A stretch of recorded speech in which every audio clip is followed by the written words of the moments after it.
Almighty blessing society की ओर से आप सबों को जय मसीह की, प्रेज द लॉर्ड। परमेश्वर का धन्यवाद हो आज के सुंदर दिन के लिए। इससे पहले कि हम सब आज की आराधना में चले, एक मन होकर पूरे दिल से परमेश्वर का धन्यवाद करें इस बात के लिए कि परमेश्वर ने आज का दिन दिखाया है और परमेश्वर ने उत्तम तरीके से हम सबों को ब्लेस किया है। आइए हम सब आराधना में चलेंगे, उसके बाद सुंदर से वचन में चलेंगे। मसीह की मैं एक वचन पढ़ूंगा, भजन संहिता 100 का 1 से लेके 5 तक। हे सारी पृथ्वी के लोगों, यहोवा का जय जयकार करो, आनंद से यहोवा की आराधना करो, जय जयकार के साथ सम्मुख आओ। निश्चय जानो कि यहोवा ही परमेश्वर है, उसी ने हमको बनाया, हम उसी के हैं। हम उसकी प्रजा, उसकी चढ़ाई के भेड़े हैं। उसके फाटकों से धन्यवाद और उसके आंगनों में स्तुति करते हुए प्रवेश करो। उसका धन्यवाद करो, उसके नाम को धन्य कहो, क्योंकि यहोवा भला है, उसकी करुणा सदा के लिए, उसकी सच्चाई पीढ़ी से पीढ़ी तक बनी रहती है। आमीन। सबको जय मसीह। जय मसीह की सिस्टर मैं एक टेस्टिमोनी देना चाहती हूँ। कुछ दिनों पहले मैंने आपको अपने ब्रदर की परिस्थिति के बारे में बताया था, जो कि बहुत ही वर्स्ट होती जा रही थी, और आपसे मैंने प्रेयर की रिक्वेस्ट की थी। सिस्टर, उस प्रेयर से मेरे ब्रदर की लाइफ में काफ़ी हद तक बहुत परिवर्तन है। उसके बाद उसने हार्डली 1 या 2 बार ही शायद उसको टच किया है, और लाइफ बहुत स्मूथ हो चल रही है। उसके बाद ना घर में कोई कलेश हुआ है, ना कोई एग्रेशन हुआ है, और बहुत ही ज़्यादा घर में अभी सुख शांति बनी हुई है। तो उस प्रेयर से बहुत बहुत बहुत रिलीफ मिली है। तो बस यही एक मेरी गवाही थी, और इस गवाही से सभी को आशीषें मिलें। और बहुत बहुत धन्यवाद लॉर्ड जीसस का और सिस्टर आपका। हर बार आपने हमारी प्रॉब्लम को सुना है और उसके लिए प्रेयर की है। We are really thankful to you sister. Praise the lord. जय मसीह की। Praise the lord. परमेश्वर का धन्यवाद करते हैं इस सुंदर दिन के लिए, और धन्यवाद करते हैं कि इस पूरे हफ्ते उन्होंने हमें संभाल के रखा। हर तकलीफ़ों, हर मुसीबतों, हर परेशानियों से उन्होंने हमें बचाया। आइए हम सभी आराधना में चलते हैं। यीशु नाम मेला, यीशु नाम मेला हो, यीशु नाम मेला, यीशु नाम मेला, मेरा जीवन सवर गया, मेरा जीवन सवर गया। यीशु नाम मेला, यीशु नाम मेला, हाँ यीशु नाम मेला, यीशु नाम मेला, मेरा जीवन सवर गया, मेरा जीवन सवर गया। तूने लहू के कतरों को मेरे लिए बहा दिया, तूने जान बदन देकर यीशु मुझको बचा लिया। तूने लहू के कतरों को मेरे लिए बहा दिया, तूने जान बदन देकर यीशु मुझको बचा लिया। तेरे लहू से, तेरे लहू से, यीशु के लहू से, मसीह के लहू से मेरा जीवन सवर गया, मेरा जीवन सवर गया। यीशु नाम मेला, यीशु नाम मेला हो, यीशु नाम मेला, यीशु नाम मेला, मेरा जीवन सवर गया, मेरा जीवन सवर गया।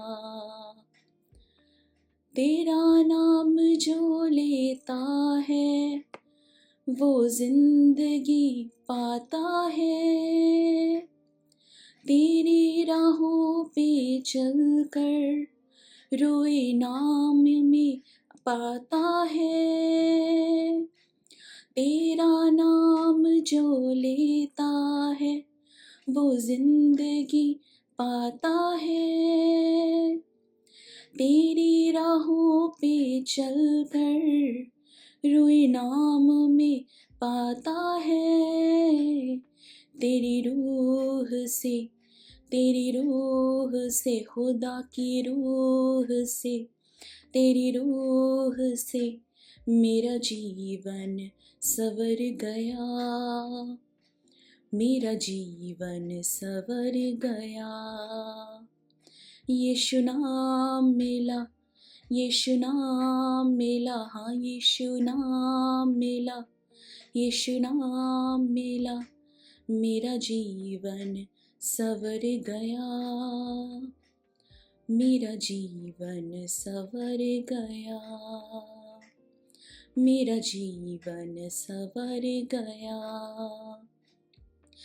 यीशु तेरी हुजूरी में कुदरत और जलाल है, यीशु तेरे ही हाथों में मुजज़ात कमाल है, यीशु तेरी हुजूरी में कुदरत और जलाल है, यीशु तेरे ही हाथों में मुजज़ात कमाल है। तेरे छूने से, तेरे छूने से, यीशु के छूने से, तेरे छूने से मेरा जीवन सवर गया, मेरा जीवन सवर गया। यीशु नाम मिला, यीशु नाम मिला, हाँ यीशु नाम मिला, यीशु नाम मिला, मेरा जीवन सवर गया, मेरा जीवन सवर गया।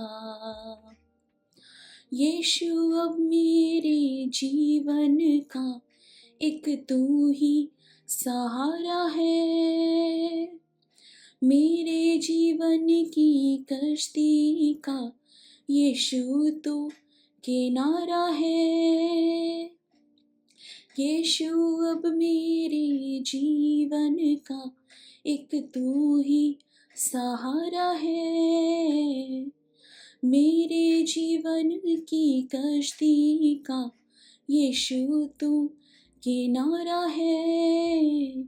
यीशु तू मिला, हाँ मुझे तू मिला, यीशु तू मिला, हाँ यीशु तू मिला, मेरा जीवन सवर गया, मेरा जीवन सवर गया।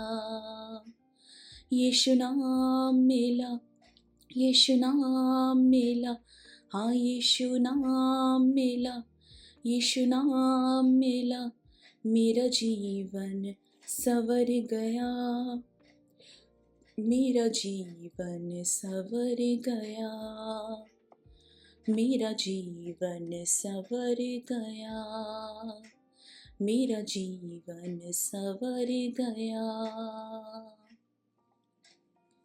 आइए हम सभी प्रार्थना में चलते।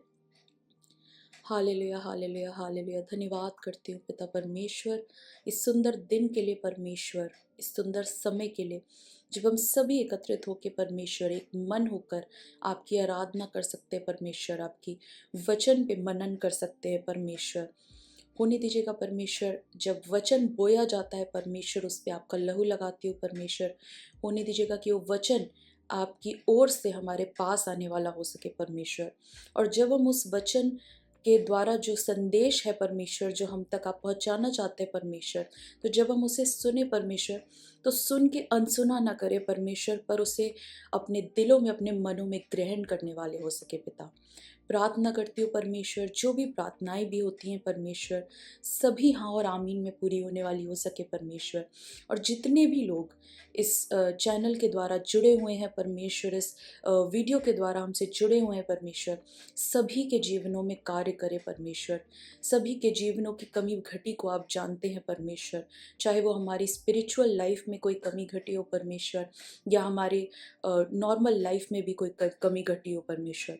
सभी कमी घटियों को, सभी तकलीफ़ों को, सभी परेशानियों को दूर करे पिता।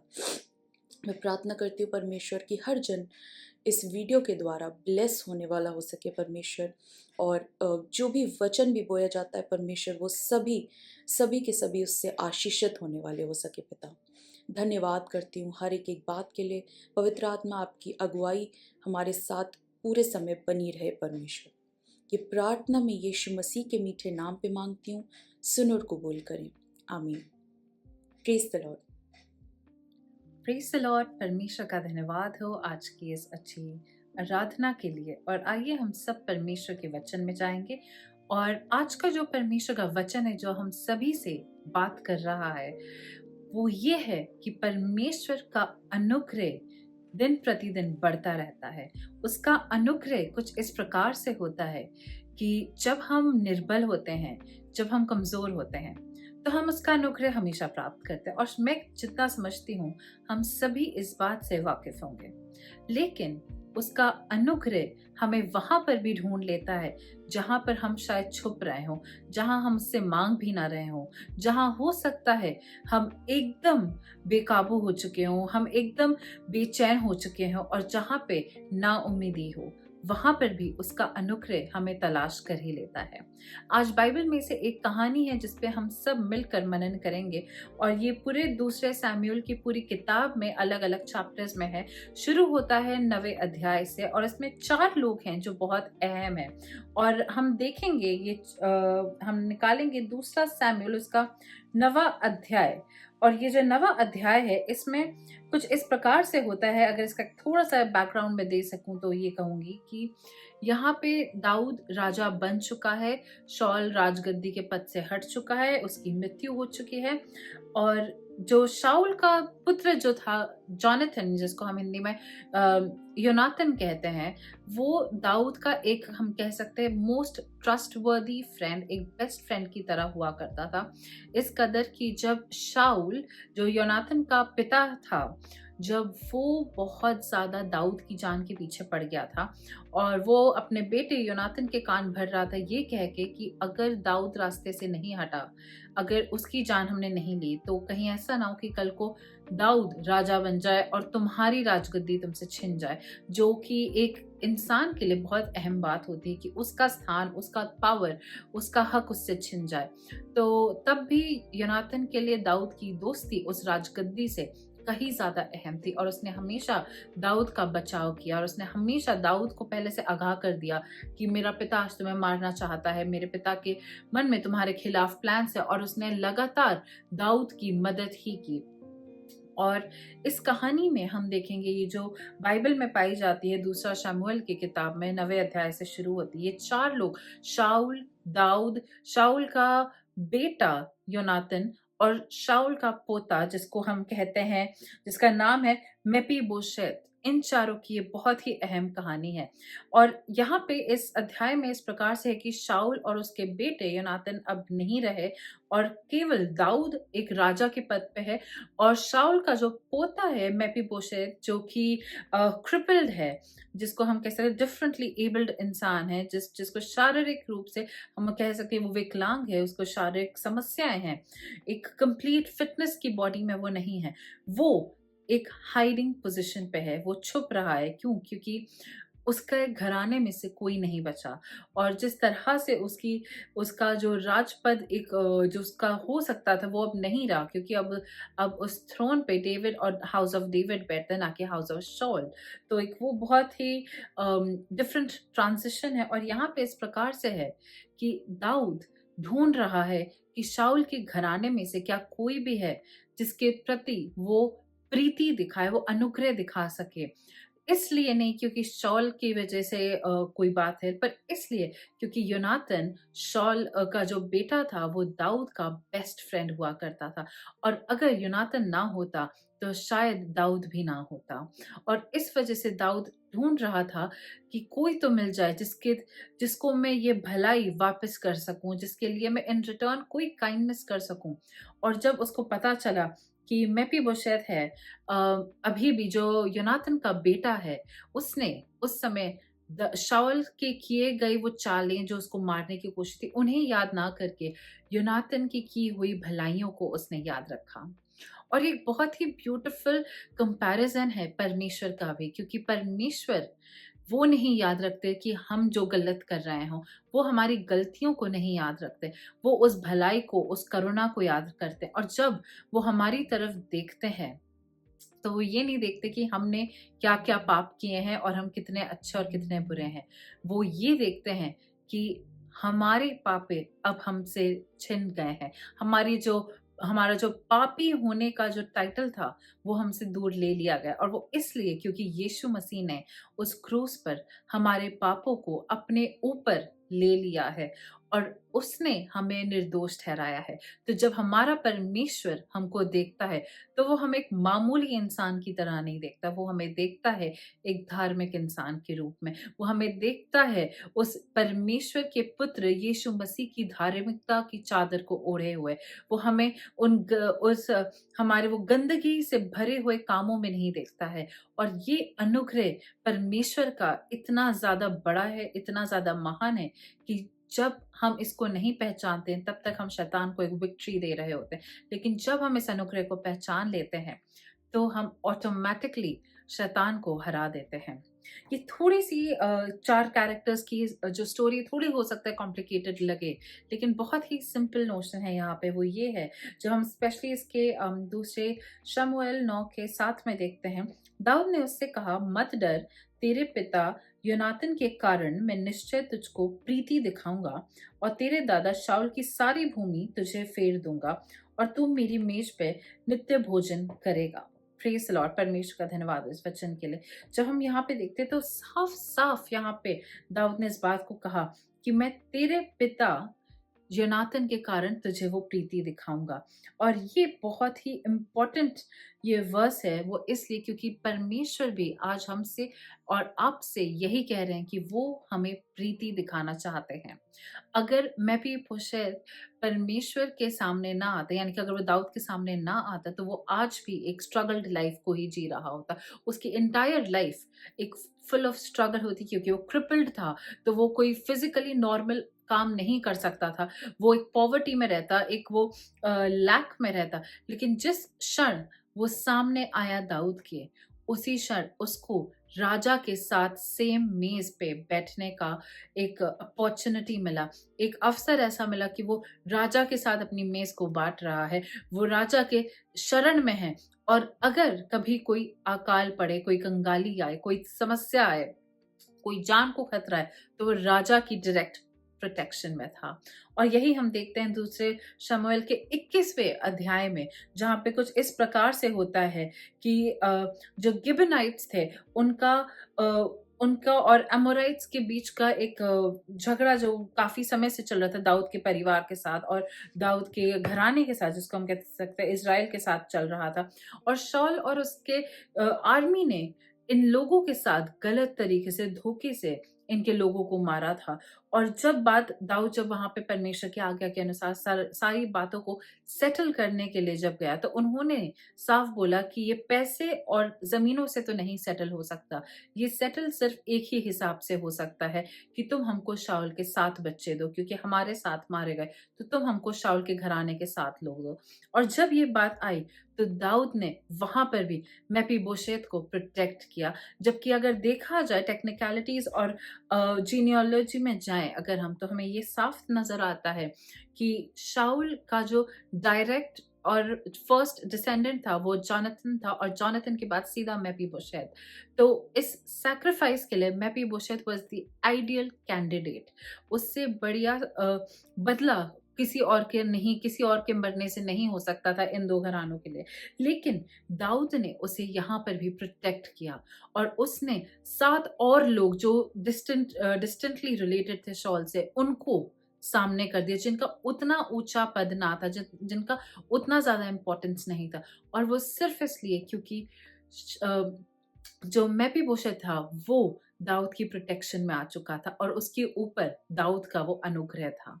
वो आराम से वो डिज़र्व कर रहा था, क्योंकि फैमिली हिस्ट्रीज़ और वॉर्स के हिसाब से देखा जाए, अगर हम उस ज़माने में जाएँ तो उस हिसाब से मेफीबोशेत का मरना सबसे ज़्यादा आइडियल था। लेकिन दाऊद ने उस पर अनुग्रह किया उसके पिता जोनाथन के कारण। परमेश्वर का भी आज अनुग्रह ऐसा ही है।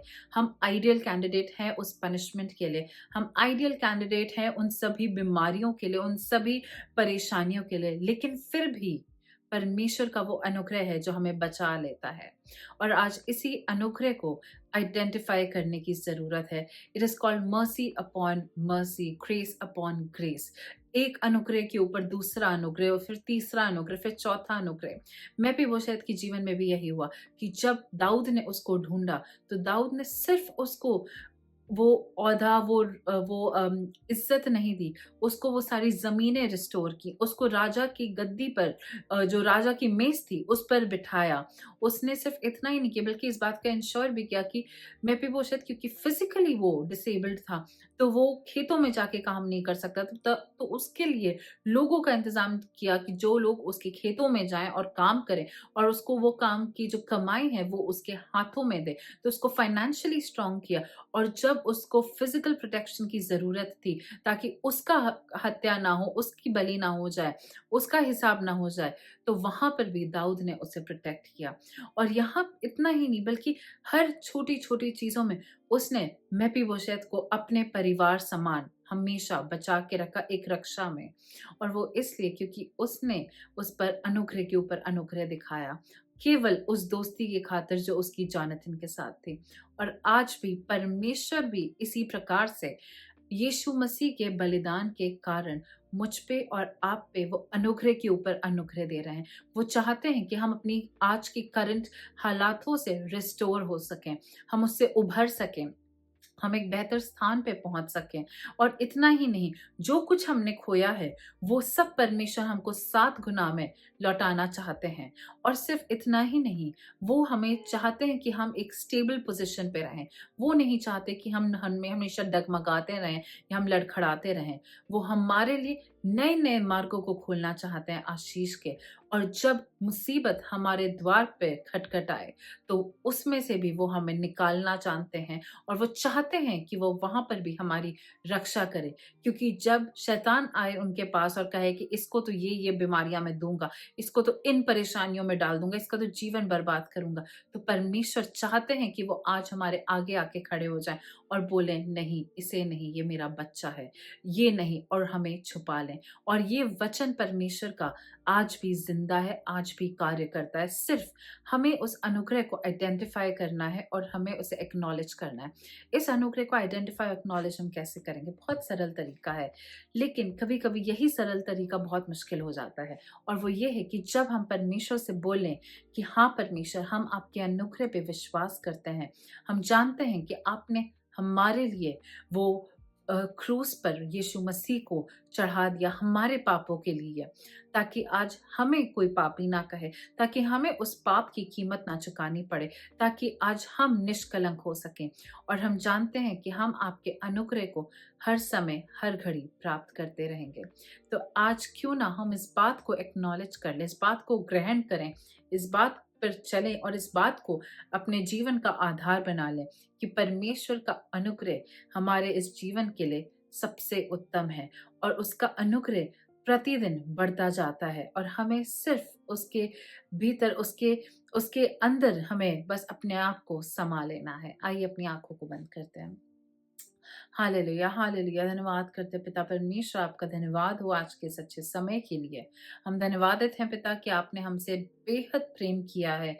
और आज परमेश्वर आप हमें ग्रेस अपॉन ग्रेस, अनुग्रह पे एक और अनुग्रह वाली आशीषों से नवाजना चाहते हैं परमेश्वर। हम धन्यवाद करते हैं पिता आपके उस प्रेम के लिए, उस शांति के लिए परमेश्वर, और धन्यवाद देते पिता कि आपने हमेशा हमारे साथ परमेश्वर वो धैर्य दिखाया। जहाँ हम परमेश्वर निर्बल थे, हम कमजोर थे, वहां पर भी आपने हमें परमेश्वर संभाला है। इन सभी आशीषों के लिए आपका धन्यवाद हो। हम धन्यवाद देते पिता आगे के समय के लिए। यदि हम में से कोई भी बीमार है, कोई किसी तकलीफ में है, किसी परेशानी में है, किसी भी बात के डर में है, तो हम अपने बोझ को, अपनी तकलीफों को, अपनी बीमारियों को, अपने डर को, अपनी चिंताओं को, अपनी तंगी को आपके हाथों में सौंप देते हैं। और हम जानते हैं पिता कि आपको हमारा ख्याल है और आपका अनुग्रह प्रतिदिन हमारे जीवनों में काम करता है।